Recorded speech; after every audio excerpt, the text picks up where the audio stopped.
Hello and welcome to the Outcomes Over Hours show. I'm Tina Patterson and I'm so excited about who my guest is today.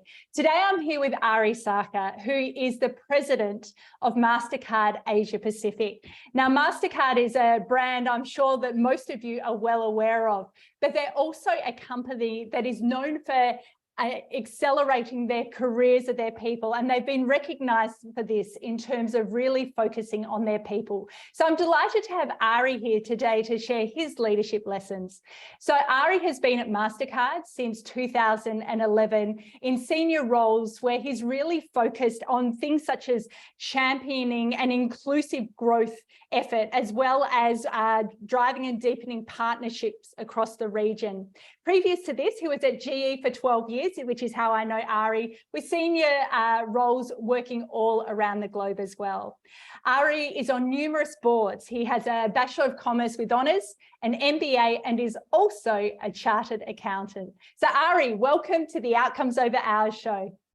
Thank you, Tina. Delighted to be here and lovely to catch up with you. Hopefully this is worth your time. Absolutely. I know listeners will want to hear from you, and particularly around your leadership lessons to get to the level that you are at. And I would love for you to share how your leadership style and how it might have changed if you think about pre-pandemic, through the pandemic, and now what are the things that you focus on to be an effective leader for your people at MasterCard?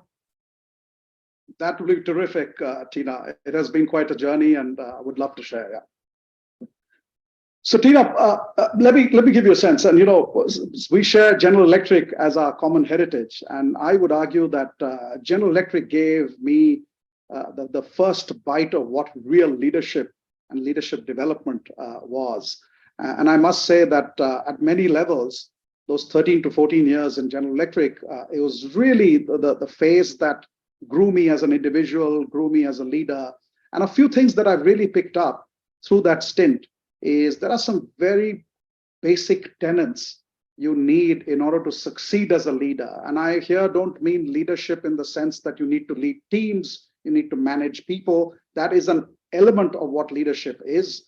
But I always believe leadership is about thought leadership, about bringing a different thinking, about being able to stand out with a different point of view, and be able to have the conviction and courage to back that. I think that is the broader holistic, the gamut of what leadership really entails. And few things that I really learned is whatever job you're going to be doing, make sure you give it your 110%. And I say this to a lot of people, is you're worried about the next 3 jobs that you could possibly get to, and therefore you sometimes forget that what you've got in front of you is the most important and exciting opportunity that you may have in your life. So give it your 110%. I think to me, that's an extremely important element of this whole leadership puzzle. The other piece I always have believed in is, and this is from very young age, is I've never really had a game plan, so to speak. There isn't some grand plan that drives your life and career. And my personal learning is, don't plan too much. Life isn't about grand plans, but I think life is about taking the opportunities, making the changes, making the switches. As long as you remain, you don't do it for the wrong reasons. If you're trying to escape a difficult situation, that's not the reason to make the change. Make the change for reasons other than that. And to be philosophical, escaping a tough situation might get you into an even tougher situation somewhere else. So that's not the answer. But therefore, what I've always said is that the destination or milestones on where you want to get to is possibly not the model that I've certainly attributed my own life to. I've always said that I'm going to have a great time in what I do. And if I do that well, I think the rest is going to take care of itself. So I think to me, the journey is a much more important element in my own life story that I see as a student through college to getting into GE. It was always about having a good time in what I do and being passionate about learning. There was a point in time in the audit staff, I opted out. I didn't take a promotion. And it was interesting. I did get a call from the head of audit staff at that time that why, people would love to be promoted. and you're opting out of a promotion to take a parallel job in GE Equity. And I was doing it because I said, no, this is the time for skill development. I want to develop my skills, leadership and people management skills can wait. And I think that those were, again, there was no such grand plan. It was the gut. Something from the gut directs you.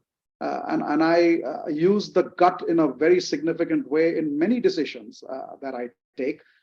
There is obviously analysis and everything else that you do in business, but at the end, you got to take a call, and you will never have 100% of knowing everything. I wish we all knew everything about what we do, but you've got to have the ability, what I call take the shot, which means you got to take a decision.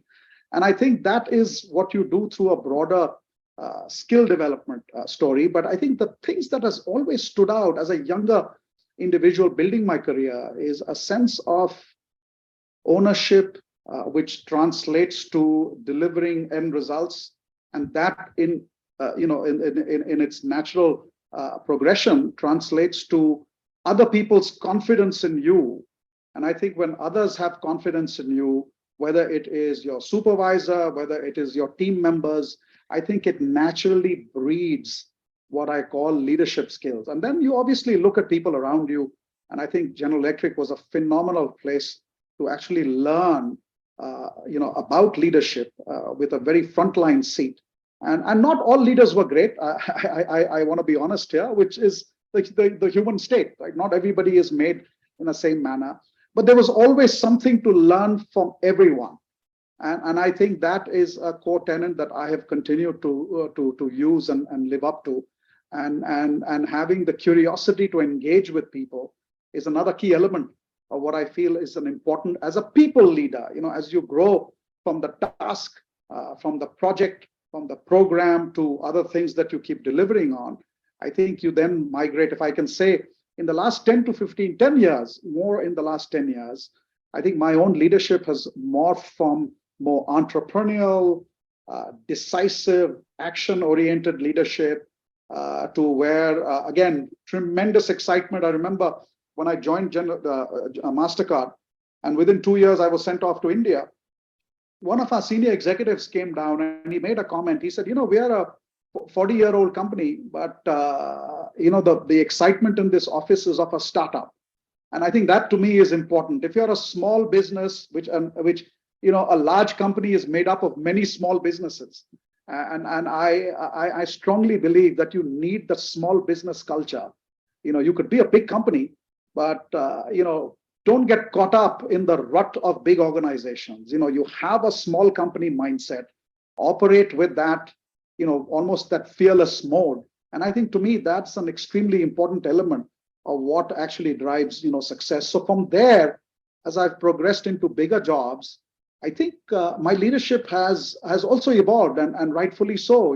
There's that overused saying, "What got you here won't get you there," and I think that change, I will possibly say, it's a lot more measured, nuanced, more reflective. You probably take a little more contemplative position on certain things. You are more consultative. You want to get more people to weigh in on things. But at the same time, I don't think I've lost at any stage, while you do that, a clear focus on objectives and timelines that we need to meet. And therefore, there has to be a decisive decision at the end of any such exercise. And I feel very confident about that. I've also seen that you can get in this mode of trying to build 100% consensus. I don't believe leadership is about 100% consensus. Yeah. Leadership, to me, frankly, is everybody should have an opportunity to be heard, and everyone's point of view should be debated, discussed, thrashed, and that, and even at times, points of view are in diagrammatic, conflict with each other. And I encourage that even at my leadership team levels. But at the end, we will come to a decision. There was rarely a time I feel that I will let these things just carry on, and we'll have like 18 meetings and we're still discussing what we need to do. I think the need to be decisive, to be able to take a call and be able to rally the troops to that call is an extremely important element of what a leader finally needs to bring. you also, the reason I've also said all of this is you've got to be able to resist the temptation to take all the calls. I think it's important to involve people. I think the inclusive nature of leadership is important. People should feel a sense of ownership to the decision. Otherwise, and we've seen that as we've tried, as many of our leaders are in different stages of evolution, you have a wide spectrum of leaders who are very smart, who possibly have the right answers in what needs to get done. But then you end up with a team that in essence just becomes order takers. And frankly, that's not great leadership for the longer term. Longer term, a sustainable institution, which is really going to build momentum for the longer term, which is not individual centric, but is really built on the culture and values of what the company stands for, only happens when everybody feels a sense of ownership to the agenda. Everybody feels a sense of ownership to the objectives. And you do that in a facilitative way, but yet being able to take those tough calls where you need to take the calls with a very clear values alignment, where once a decision is taken, everybody rallies around it. This is not an opportunity for gamesmanship and other things. And I think that's an extremely important element of any culture. And I do bring that in many of my conversations with my leaders, that you really need to rally to make things happen, post the decisions made. That doesn't mean that you don't question how we execute. I think there's the what and the how. And I think that is an extremely important element. More recently, I would argue I'm also, focusing a lot on the why. Why should somebody really want to be here? I've been saying that, I want people who really want to be here, as opposed to who have to be here, right? And I think, it's a natural. It's a need of leaders to seek and convince and to make sure that the people and the teams that they have, leadership over, they don't take that for granted. It is incumbent on all of us to make sure we are testing our own selves and measuring our own selves to feel that when people come to work, this is not a favor to the organization. This is something that they want to do. And you've got to earn that respect as you do that. And you do that every day. You've got to make sure you keep reinforcing that every day. And I think, to me, that is the hallmark of what great institutions become.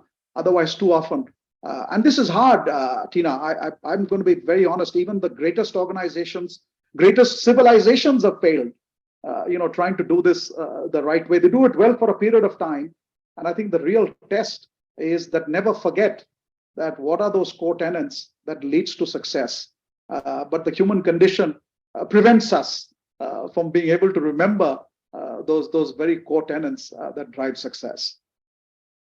Oh, there's so much goodness in there, Ari, with what you've spoken about. And it really is that shift, isn't it, from the command and control that many of us have grown up underneath, where whoever your boss was, it was just expected that you would do a job because they said to do it, and that connecting in with purpose and engagement. And I know we're very aligned on this, that when you have engaged employees who want to be there, they really do focus on how can I add the most value for our people, for our customers, our organization. And I love what you spoke about earlier as well around do a great job in the role that you've got now, and almost that if you do that and focus on your people, focus on the outcomes that absolutely have to be there, success will come as a result of doing that.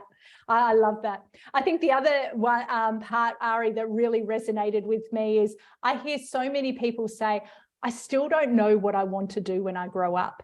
And your comment around trust your gut and keep going and learning is a wonderful one. I remember. Tina, it's a great point. You raised, this is again a personal story of mine. I started life as a chartered accountant in Price Waterhouse. And I absolutely hated it from day one. And I used to tell myself that this is what my working career is going to be. This is not going to be a pretty existence. But, I think the only lesson I learned through that is, you need to develop tenacity. If you've gone into something, you need to get it to a stage of closure. And for me, stage of closure was I needed to qualify as an accountant for good or for worse, and then move to something else, because otherwise it was a little bit what I felt is, and again, it's very hard. I know there are many people who've been violently and brilliantly successful when they've quit, mid-work. Bill Gates and others have left, educational careers in between. I don't believe there's any right or wrong answer on any of this, but I've always felt that, don't run away. Escaping something is not the way to create success of any sort. You got to do it for some reason that inspires you to continue to, gain momentum. And I think that is important. Absolutely. I remember when I started at GE on one of the graduate programs, and the CEO of GE Australia, who's a mentor of mine, I remember what he shared with me about it being in a role and when to move on, which was in a role, there are three things you should do. You should add value. So obviously the outcomes and impact has to be there. You should be learning, whether that's soft skills, technical skills, even learning from a horrible boss of that's what I never want to do. Never want to be, exactly right. That's still learning. And then the third one he said was have fun. And by that meaning, the culture and values are aligned. You, on the whole, enjoy the people you're working with. And if you've got those three things, adding value, learning, having fun, and the cultural fit, then you're still going in the right direction forward, even if you don't know what that next step would be. So it just reminded me as you were talking there that we don't... All of that resonates with me, Tina. It is so true. Yeah. And if you think about where we are now, where for most large global corporates, there's some form of hybrid working that's happening. What are the skills that you think that leaders should really be focusing on amplifying in our new normal as such of working in this different way? It's a great question, Tina. I think life has become much more, I don't want to use the word complicated, but I think it's at some level, it's going to challenge leaders in a very positive way. And my view on this is, you've got to have an even sharper focus on purpose of the organization. Because if you're going to be in a hybrid space, people need to wake up in their homes and possibly walk 10 yards into the study and be excited for what the day is going to bring. It's hard work. You've got to, and I've always used this with my teams. I say, when I wake up in the morning, I wake up with a spring in my feet because I'm excited about the day. I'm excited about what I'm going to do. And then many times I say, if you don't feel that, you should really question whether you are spending your time worthwhile in whatever line, profession, organization that you're in. The day you don't have that spark, you don't have the spring in your feet waking up, I think you're just getting through the motion. And it's not that every day you need to wake up with a spring in your feet, but I would say that 85% of the time you need that. And there are times that in anyone's life, there will be, twists and turns, and, certain days you'll feel good, some days you won't. But to me, it's such an important element that you've got to be inspired for the purpose that you bring, and why you're doing what you're doing is an extremely important element. And that is a leadership imperative to actually bring to the table every day. I think that's critical for hybrid work. The second piece, which I think is more important or equally important, is you really have to trust your people. And it's a two-way. Trust is a two-way process. Trust from your side that you trust your teams, and the teams will have to treat that trust and treasure the trust that they won't betray it. Because I think the greatest tragedy is when people betray trust, you just don't let down yourself, but you let down your entire community. And here I mean community of what, the teams, our associates, 1 or 2 or 5% who let down the associates is letting down the entire 100%. And I think it's a it's a sense of ownership that everybody should feel. And I'm always of the view that I never second guess my leaders. I spend a lot of time to make sure that we put the right people in the right roles. And I must admit, I also get some of them wrong. That's just part of the punt. This is a little bit of, you're also taking some leadership risk. Nobody is ever 100% ready for something. And I think it's a cop-out of a leader to say, no, so-and-so isn't ready. You've got to take some risk. My own career has been built on, I have to be thankful to a number of people who've taken, in my mind, honestly, inordinate amount of risk to give me assignments and roles. that even I have just balked at and said, really, do you think I can do it? And I think that shows their courage. And I continue to, I've learned from that, and I do it in a very demonstrable way. I think that is also part of what the hybrid work culture will need us to do. Huge trust, sense of purpose, and then frankly, communication. As a leader, you got to communicate. You have to communicate like never before. Your teams, if they're not in the same place, they need to understand where's the business heading. They need to understand what's happening with specific local teams, business objectives, and at the same time, what are you going to do? It's easy when you're actually working inside one common office where you grab a coffee with someone, you have a bite together, you do things which is even just sitting and having a chit chat with someone in the cafe or what have you, right? That is again a little bit challenged in a hybrid work situation. So you've got to find some creative way that you're going to be able to engage people. And part of that is that encourage people to come to work, at least for a few days. They need to understand that, we feed off each other's energy.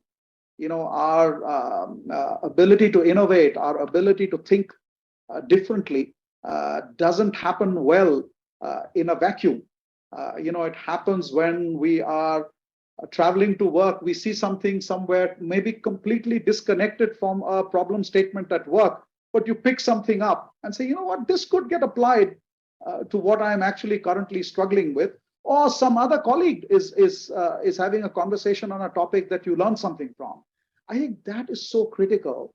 That hybrid is great, but only work from home. I'm not a big supporter of that.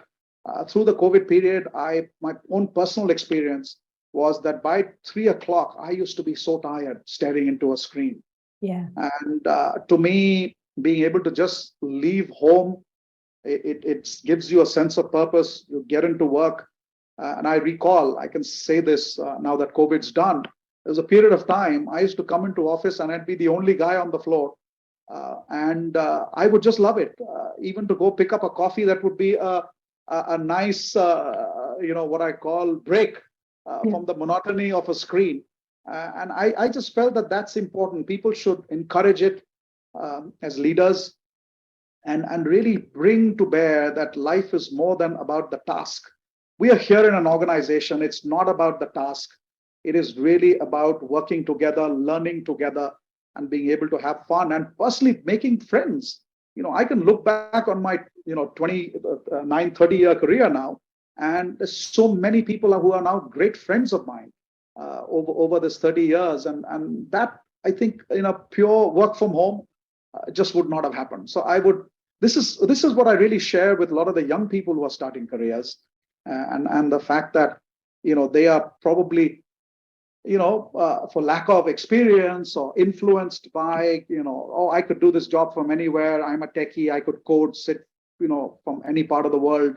All of that is true, but you need something else to keep the fire in you. And I think that is where people come in, and that's where the energy from each other is an important element. I love that. I love the comment that you made. Life is about more than the task. I think that is absolutely brilliant. And it's interesting. I was in an office today with one of my clients, and we were talking about the role of the office. And I was saying, well, everyone's different. So people have their different preferences. So your preference might be to be in the office the majority of the time. Mine might be to be at home most of the time. But that face-to-face connection is something that is really important, be it from a work standpoint of cutting through and building that trust and connection to be able to get things done. Sometimes even just being able to sit shoulder to shoulder and have a tough conversation. But it's interesting also the point that you were mentioning there about relationships, so building those relationships, because I think, and I've had a lot of conversations with clients around what does learning and development look like, and what does career development look like, where there's the work side, but also the importance of exposure and being able to see senior leaders of what they do well, what they don't do well, and learning through osmosis that true hybrid is the best of both worlds versus one extreme or the other. So is there any advice that you'd give when it comes to that career development side? As you said, you were chosen for lots of roles where perhaps you thought you weren't quite ready, but someone saw something in you to put you in them. Are there any other things that come to mind in a hybrid world around that, developing your career for people who are coming up through the ranks and might not yet have those established relationships? Tina, it's a great point. I personally feel that there is so much to be had about building relationships, which in a hybrid world, it can happen once you've built a level of engagement and then you move that away into a hybrid environment. I think you can make that work.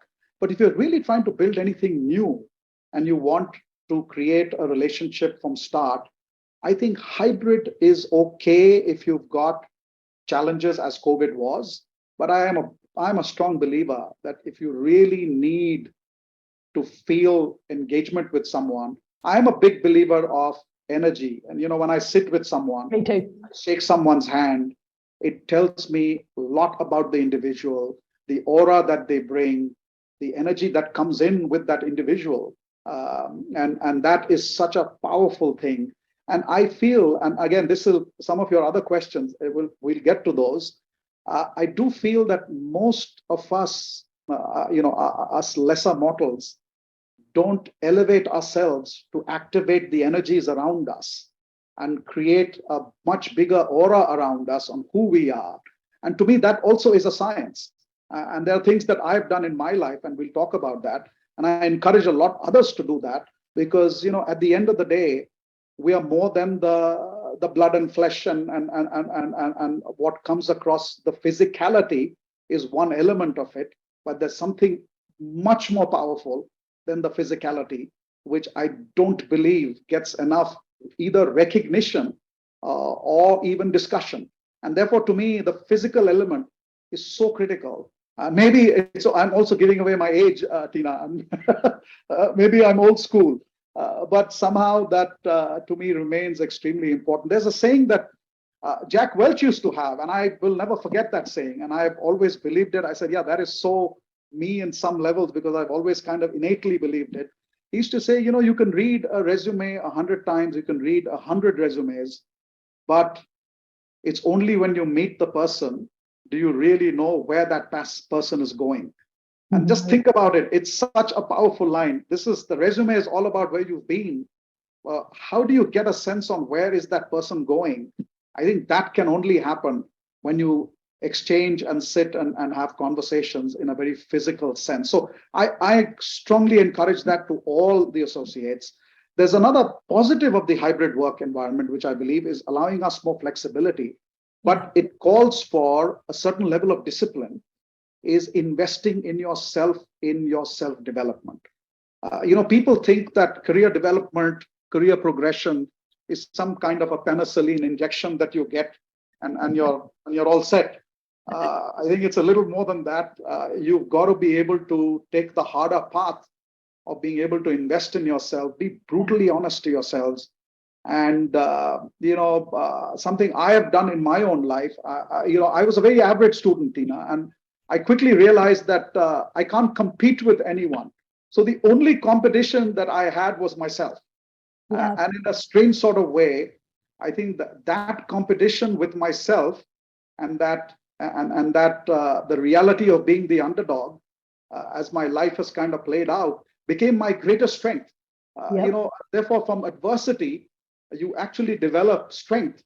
And I look back and say, my God, and somebody actually, a leadership coach actually helped me think through this. And this was a aha moment for me. And she actually said, you know what, after everything I've heard, did you realize that your adversity has become your greatest strength, the being the underdog? Inability to compete meant that you only competed with yourself, which meant that collaborating became your natural instinct.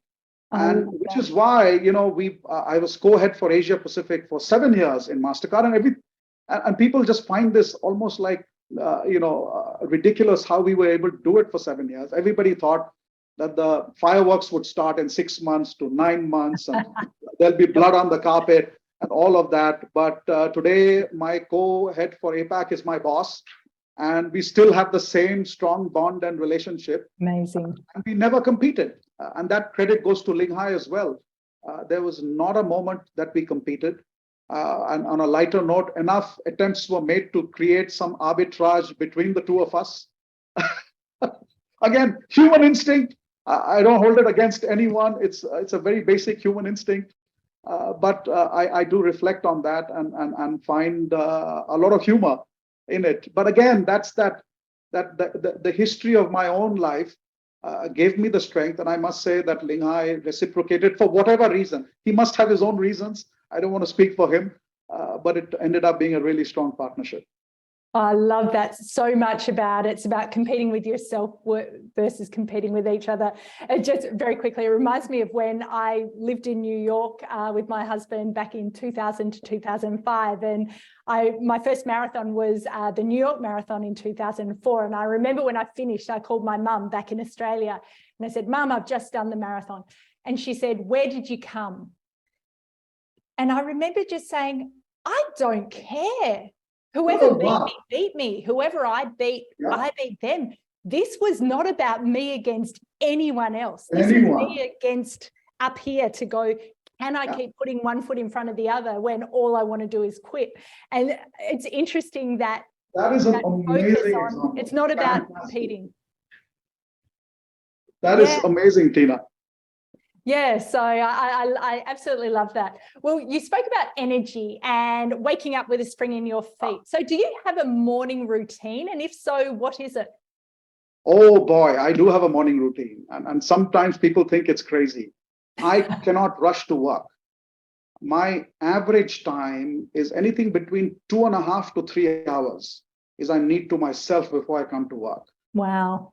And to me, my morning time, thankfully my wife Trudy is not a morning person, so my morning is entirely left to me. Sometimes she wakes up early, but I will be openly honest. It's a bit annoying for me at that time because my morning routine is a very set routine. But she leaves me alone even when she gets up early enough. So it's my point of I've got better at this, I will admit. There was a point in time, and I would say about 7, 8 years ago, I would wake up. The first thing, my phone used to be on the side. First thing I would check for messages, email. So the phone is not by my bedside, I would argue now for good 8+ years. Actually, since I came back to Singapore, it's never on my bedside. It remains in the study, which is one level down. And frankly, I have, I'd say the last 6 years, I've also got the routine where I don't check the phone for the first hour and 15 minutes that I wake up. And to me, that is just my time. The whole energy thing is a discovery of the last 20 years for me through a very difficult period in my own life at a point in time. And then I had to really look deep within to get the courage and strength to build something from a fairly difficult time. And I think that gave me a very different perspective on life in general and the twists and turns that life generally brings. But it also gave me tremendous confidence for the future and that belief on what energy fields bring and what it actually does. So my morning is a very deeply contemplative morning. I listen to this very ancient, if you believe the Vedic literature, this is probably over 20,000 years old, is a chant. And this chant runs in the background. And that's for about half an hour, 45 minutes. I have a meditation routine for about 15 minutes. I progress from there towards just catching up on news, what's happening in the world. And while I'm catching up on the news, I'll just look at my phone at that stage. Are there anything urgent, anything important? But again, I don't look for getting into anything deep. It's just a quick flip through. If it isn't important, the phone gets on the side, but it's more externally focused on news, the world over, what's happened, not happened. I track certain things. I'm able to see that. And then by the time I've had a shower, I've got ready, had breakfast, and I'm getting out, I'm ready for the day. And to me, it is my space and time where I've allowed myself to fully wake up and be ready for the world in the most positive, sort of way. And I've been sticking with it. There are days I have to I have 7:30 a.m. call. I'll get up at 5 o'clock.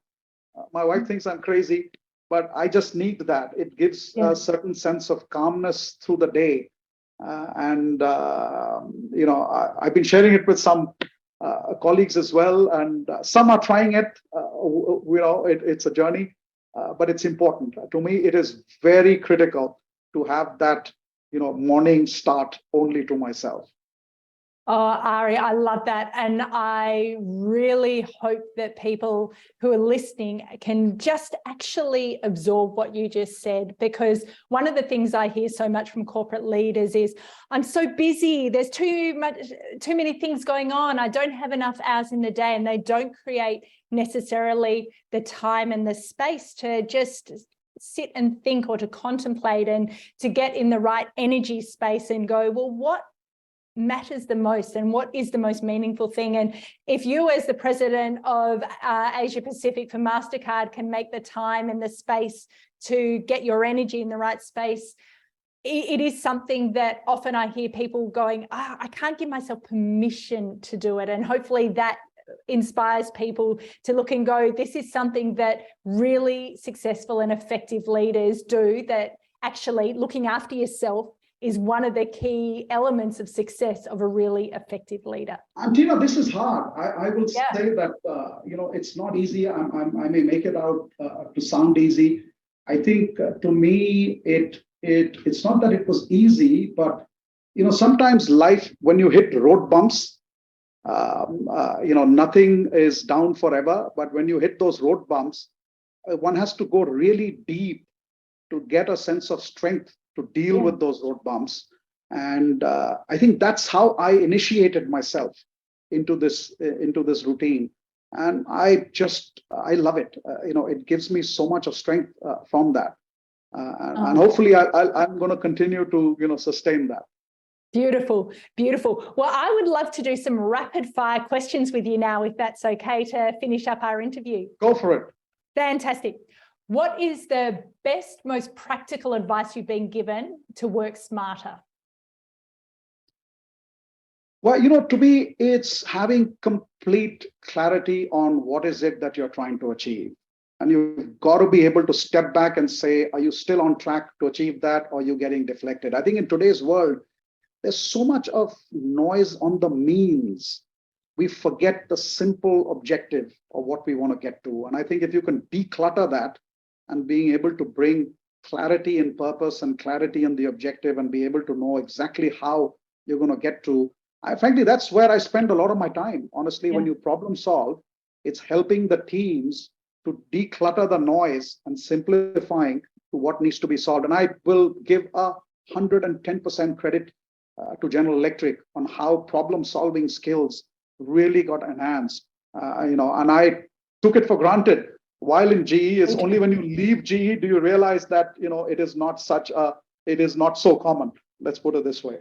Yeah, well, it's funny, just quickly on that, my outcomes over hours framework starts with how to be effective, what you choose to focus on. Because as I say, there's no point being efficient if you're not working on the right stuff to begin with. So there's no point being energetic and having looked after yourself if you're not still aligned with what is the thing that's the highest order that will have the most value. Fantastic. And what is the book that you have either recommended or gifted most to other people? Oh, this is a great question. It is undoubtedly the book I've read possibly about 20 years ago, and actually a little over 20 years. It's called The Autobiography of a Yogi.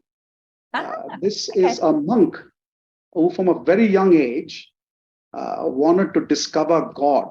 That was the objective. And then was through the life's journey, actually figured out the discovery was more within. And that became the hallmark of actually my inspiration actually is that internal discovery and this universe that resides inside us with all the complications and everything else. And it's a book of miracles. I find that how life brings its twists and turns and how even great things happen, Tina. And I say this in my own life. when the phone rang on something completely unexpected, which I wasn't even expecting. It's the universe that conspires at times to make things happen. I've given that book to a lot of people to read. Wonderful. The Autobiography of a Yogi. Fantastic. And what's the best purchase you've made in the last few years for under, say, $100? Oh, I must say that my wife gave me something for my birthday on 1st of April, just a few months ago. And it was a very inexpensive gift. It was $50, a golf putting mat in my study, which I think has been the best gift I've ever received, because I should have had it 10 years ago. Don't ask me why I didn't have it. And I find it is such an immensely powerful de-stressor, as well as to build mental focus, where in between meetings on the evening, and especially when we work in a US multinational Asia time, we have these evening calls. I'm able to put off the camera and putt a few balls and then get back on the chair. And it's just been really, really amazingly helpful. I love that. And what's the most fearless thing you've done over the last couple of years? Oh boy, it has to be being able to talk brutally, honestly about my failings. I've done that, both as an individual and as a person, and also in business, things that we failed on. I've done it in open forums. Some people have been shocked. But I felt it's a strange thing, Tina, and I think it was important for me. And I'm not, I'm at no level anyway competent to prescribe to anyone. We had a certain business crisis in one of our markets, and I just felt a deep sense of anguish for what had happened. And there are a variety of reasons why certain things had happened. And there was a lot of pain inside me on why it happened, and we could see some of the successes that we had built over the years running up to that incident, that it kind of completely annihilated those gains. And I had a really difficult time, dealing with that. And I would get up in the middle of the night and just sit on the bedside and just have my head down. And then I realized that the only way I am going to be able to deal with this is being able to openly talk about my ownership of it. And I was also, frankly, a little bit, again, this is a little bit the human state that we're all in. Nobody takes, success as many fathers, but failure is an orphan. Yeah. And I didn't want this to be an orphan. Yeah. And while, I don't care whether anybody else owned it or not, that to me was not important at all. I had to take ownership of that. And that to me was a cathartic experience in itself. It kind of took the fact that I could speak up about it and share my sense of ownership and anguish. And it was almost a release for me. And that is who I am. Frankly, at some levels I've learned that you live once, you be true to yourself, you be honest to yourself. We lead a fairly simple life. We don't have, I have no desire of living in multi-million-dollar yachts and multiple homes and all of that. I think if I lead a simple life, I can walk away from it all. I can put it this way, right? And to me, that's very liberating. And I want to stay that way. So that is one of the things that I honestly feel that I'm able to do with a lot of courage and being fearless. Oh, thank you for sharing that so authentically. And I think authenticity is something that people love seeing in leaders. So thank you for that. And then finally, to finish it off, Ari, I'd love to ask you, what does outcomes over hours mean to you? Well, this is, I'll talk a little bit, Tina, that, there's obviously the what I call the very objective point on what is outcome and what is hours, right? I'm going to go slightly behind that and really, focus on, you can focus on the outcome and not worry about the hours. And I'm saying this in a manner where it is easier said than done, but it calls for certain preconditions. And what are those preconditions? And some of it I've already voiced. I think it calls for tremendous self-confidence. Yeah. It calls for being fearless. It calls for having a sense of detachment. Never attach yourself to such an extent that the loss of something is going to destroy you. Having a sense of identity and purpose.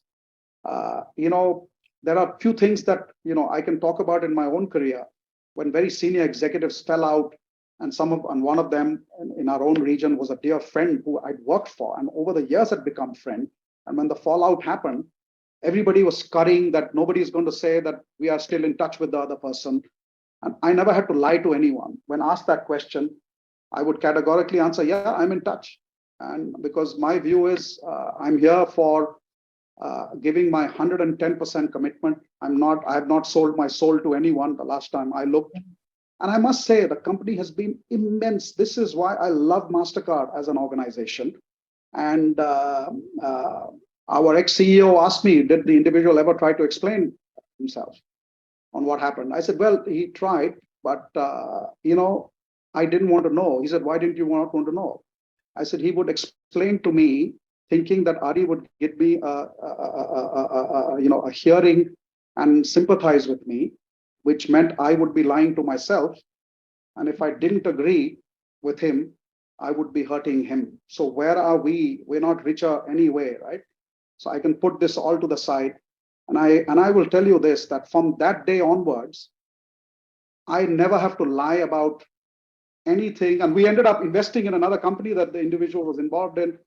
But it didn't. I did it with the courage of my own conviction and belief on what was good for MasterCard.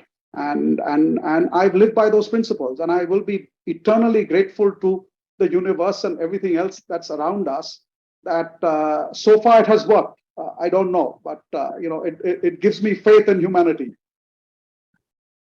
Oh, Ari, you are so inspiring. Thank you so much for sharing so authentically your decades of what you have learned. And I know that my hope is that for people listening, that they can see there's a different way of doing things.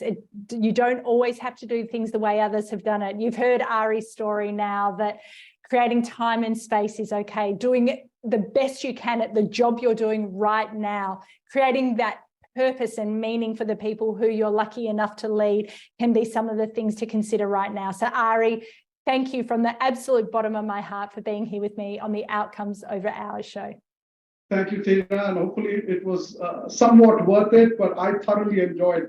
I don't get these many opportunities to reflect and talk, but it's been thoroughly enjoyable, and thank you for your time. Thank you so much.